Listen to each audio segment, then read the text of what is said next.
আপনাদের সাথে কিছু ছোটোখাটো রোগের বিষয় নিয়ে কথা বলবো, যে রোগগুলো বেশিরভাগ মানুষের দেহে শরীরের সাথে যুক্ত রয়েছে এবং সেই রোগের ট্রিটমেন্ট করতে অনেক সময় আপনারা অনেক বড় করে দেখেন।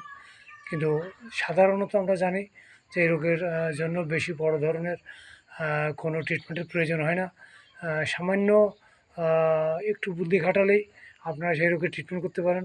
যেমন মনে করেন আপনার যাদের শরীরে অ্যালার্জির সমস্যা, সবসময় চুলকায়, তারা দয়া দয়া করে নখ দিয়ে কখনও সেই চামড়ায় আপনারা চুলকাবেন না এবং অতিরিক্ত ডলাডলি করবেন না। এবং যে চামড়া, তারপর আপনারা সরিষার তেল সেখানে মালিশ করেন, আপনাদের অ্যালার্জি কমে যাবে।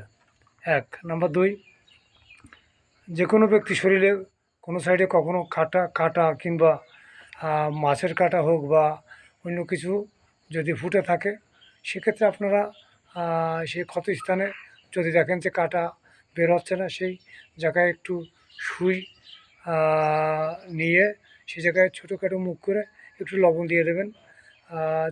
সাথে সাথে আপনার সেটার অ্যাকশন শুরু হয়ে যাবে এবং সাথে সাথে সেটার কাজ শুরু হবে, যেখানে কোনো ওষুধের প্রয়োজন হবে না এবং 24 ঘন্টার মধ্যে তার ফলাফল পাবেন।